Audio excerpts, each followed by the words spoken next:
Hello from sunny, gorgeous Madrid. I hope you're all doing amazingly well from whichever part of the world you are watching. I'm really, really excited about today's session. It's something like when I was preparing for this yesterday, I was like, this is going to be a really good one. Hopefully, I will be able to articulate my excitement in a coherent way that adds value. Today, I want to talk about the I want to be like so and so syndrome. And last week, I talked about why the reality of our wellness offering does not match our vision. And towards the end, I spoke about how we need to be mindful of the fact that we're not comparing our introduction or our chapter one with the brand we love so much, their chapter 25, because where they were probably 20 or 25 years ago was very, very different, their chapter one from what the chapter 25 is. And the problem is when we compare our chapter one to a very renowned brand's chapter 25, what we ignore or rather severely underestimate is what they needed to do, the mistakes they needed to make, what they needed to learn from those mistakes in all those chapters, the prior chapters, in order to get to where they are today. You know, sometimes the human mind is beautiful. It gets so attracted by the bling, but we sometimes forget the sacrifice, the hard work, and what is required, the good old fashioned grit and investment that is required to get us to an endpoint, or what a brand we admire or a person we admire, what they needed to do to get to where they are. And many times we're not willing to put in that work to get to that person's chapter 25, to get to where they are. But that's a topic for another day. What I want to really zero in on is this, you know, why we humans want this I want to be like syndrome. And it's not new. I have been in this industry for over 20 years. And when I started my consulting business now, nearly 18 years ago, I stop and I think, wow, how many times have I had clients now? Those are owners of boutique hotels as well as wellness leaders want to be like X and X brand. And just happens to be that I worked for those brands. And how sometimes this I want to be like syndrome, once it gets past that drawing inspiration and actually gets into that copying phase, without us realizing it, why it doesn't serve us. But beforehand, I just wanted to talk. I mean, there are no coincidences. And right now, I'm listening to this book by Robert Cialdini called Pre-Suasion. I'm laughing as I think listening to a book. Like 4 or 5 years ago, my nephew, my twin son, said, "Oh, son, I'm listening to a book." I'm like, "No, darling, you don't listen to a book. You read a book." Considering I wrote a book and I don't have an audible version of it, and I'm someone here. I have my bookshelf over here, and you know I have books. My books are sacred to me. I underline them. I highlight them. I never lend them, and if I do lend a book, it's like, oh my God, I've left something incredibly precious, and I hound people back for it. So it's interesting to see how someone who used to do that and still does do that to certain books, he's listening to books, not reading them. How interesting. But while I was torturing myself in my 27K run this weekend, listening to Robert Cialdini, his chapter 5 on authority was particularly interesting for today's subject. Now, I'm hope I'm not butchering it. Just recommend you read it or listen to it. He talks about how when we face a figure of authority or an expert, we automatically defer to them. So, any form of common sense that we might have, or any form of critical thought that we would apply or question to something, we kind of defer that to the authority. Now, that authority can be a position, could be a person, could be a business, could be a brand. And when I talk about authority, it can be experts. And they kind of, just because of their role or their position, have this sense of, they have that authority, they have the credibility. And what's even more curious, the more accolades that brand has or that person has, irrespective of the fact that someone even understands what those accolades are for and how they got the awards, it automatically puts them as kind of this voice, this authority on a subject. And when they're kind of established in our eyes as that authority, they have that credibility, rarely will we question anything they say, even if what they say innately does not make sense, but we just follow it anyway. And the great example he used is of doctors, how doctors, just because of their position, how both nurses and patients alike just take whatever the doctor says as gospel truth. We would never, ever question a doctor, even if what they're recommending is wrong and could also even harm us. And obviously, the intention is not, there's no malicious intent there, but we would never question that because that's a figure of authority. So we just defer that decision making process to that person. And equally important, like what we do when we say authority is also when we become that authority. So we are that doctor, or we are that, that figure of authority, a politician, a doctor, a policeman, or any form of authority. We don't like to be challenged when we're in that position of authority because we automatically think that we are right and what we recommend is right. And the only people who can really question us could be another doctor, another person of authority, with the same level of authority or same level of knowledge. And that made me kind of smirk because guilty as charged too. So I'm not trying to be any different here, but I just was finding it curious about the psychology of humans where I've seen wellness experts. Rarely do they accept another wellness, anyone else's kind of questioning them or their concepts. That's not a done thing. And curiously, as wellness consultants, I was on a call with the Global Wellness Initiative. I'm sitting in the Consultants Initiative. And it's interesting to see every single consultant says the kind of worst enemy is a spa director or a wellness director, because obviously they think that they're the authority and who is someone else to come in and question them or challenge them. I just found that quite interesting. I've been on both sides, so I'm not going to pretend to be any different, but it's just curious to see how we are as humans when we have that authority figure and how sometimes that doesn't serve us because we stop learning.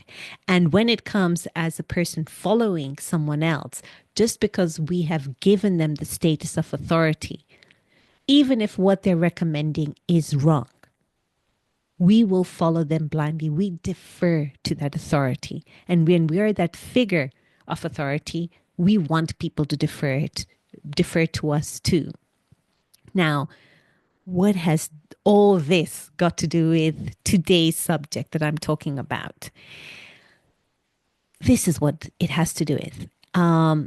When we are comparing ourselves, so when we want to be like someone else, I was looking at, over these 20 years, what is the profile of people I've seen that fall victim to the trap of, I want to be like that, I want to be like syndrome.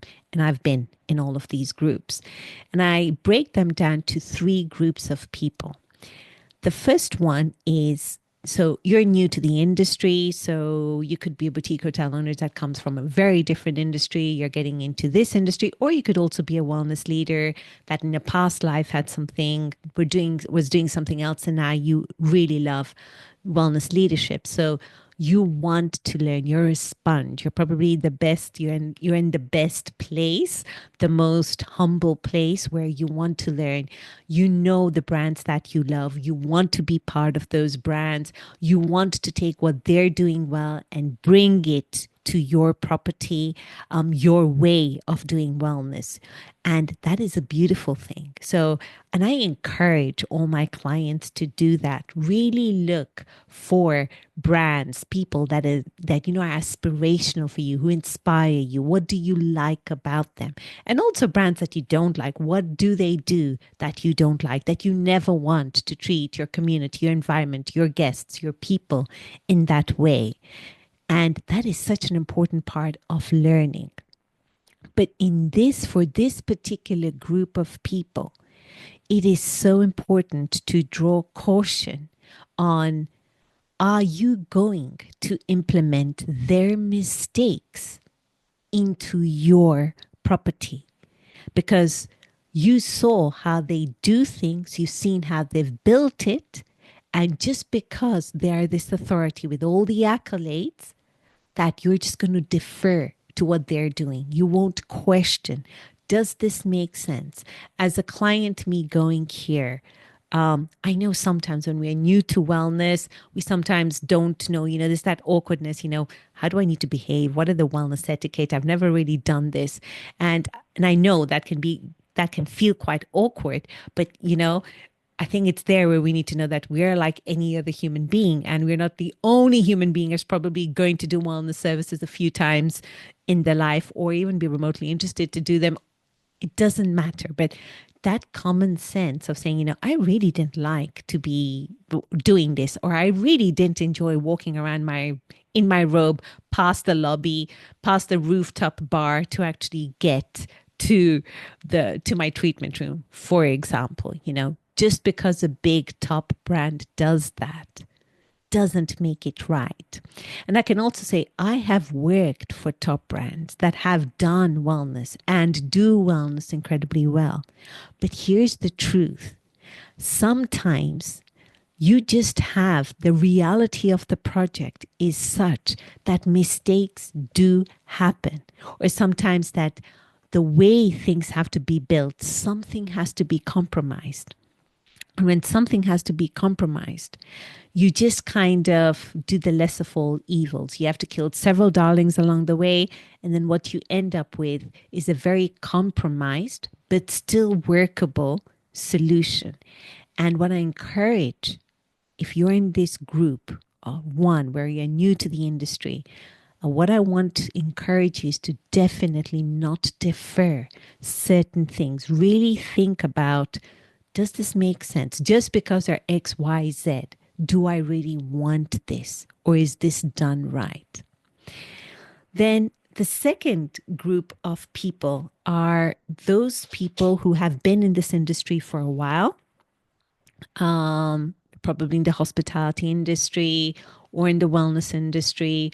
The top brands, and you've seen them, the trajectory during the few years, the last few years. They're a solid brand, and you want to reproduce or associate yourself with them.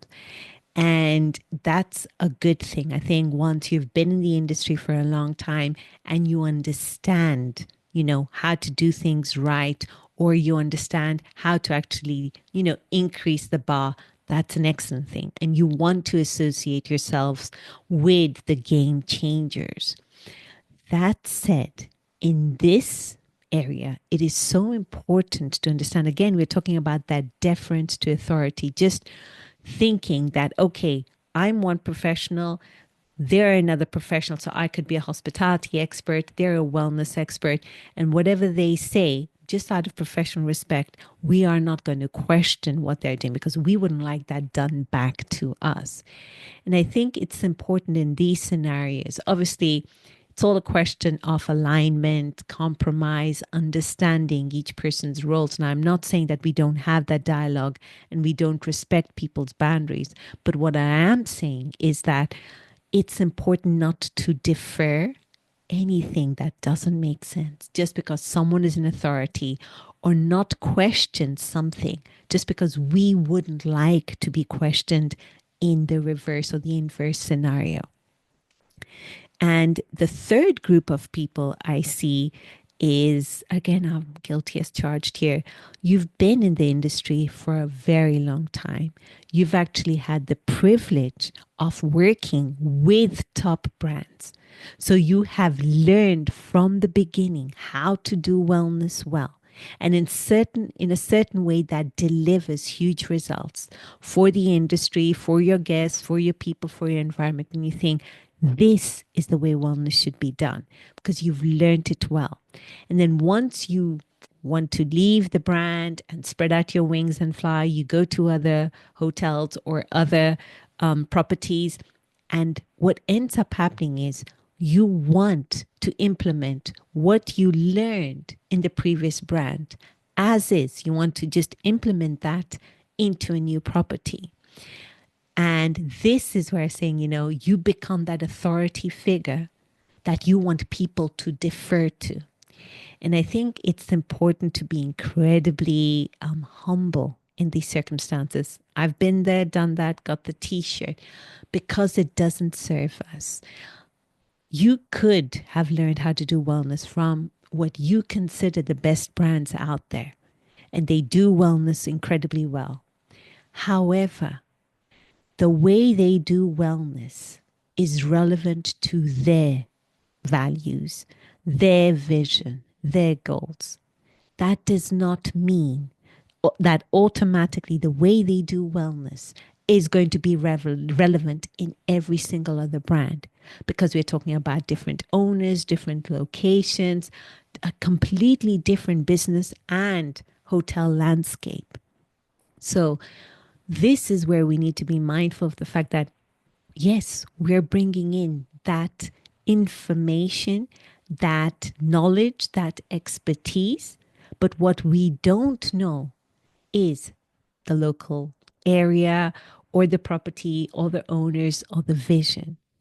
And it's important to know that you're working as a team in order to ensure that you get that best property out there or the best wellness concept for a particular property. So what we're not trying to do is relive what we created in a brand that we know does wellness incredibly well. Just copy paste it to a reality where it doesn't fit.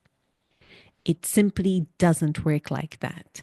So this is where, I found quite interesting what I was listening to with Robert Cialdini in his book, Pre-Suasion, and the concept of authority, how we unconsciously tend to defer to, if they're doing it this way, it must be right. So that is the way we're going to do it. And I encourage you, when you are in this circumstance, to really not defer, to use your own criteria, because I find the best concepts are those built by people who did not come from the wellness industry or who did not come from the hospitality industry. And the reason is because they actually have been consumers and they have felt unheard and they have seen that gap. Because they're so close to where their guests are, where their teams are, they're able to address the real problems of their guests. Because ultimately, we do not sell room nights, dishes, or, a lovely meal or a massage. We actually are selling experiences. We're solving people's well-being related problems. And also when it comes to when you become that figure of authority, or you're in an equal standing, an expert in your area, and you're searching out to another expert, being very mindful that you're not taking on that authority role where you just subconsciously expect people to defer to you. Because you might be an expert in what you know, but other people are an expert in their field, and they could give you some insights that can change the wellness concept, or they could give you insights that are your particular blind spots. So it's important to understand, this concept of authority and how we defer to authority, where We think someone's doing something really well. So, you know, they're doing it, we must do it. Or because I'm an expert or because they're an expert, people have to defer to us or what they have said. So, this is what I wanted to talk about, the concept of, I want to be like, I want to be like syndrome.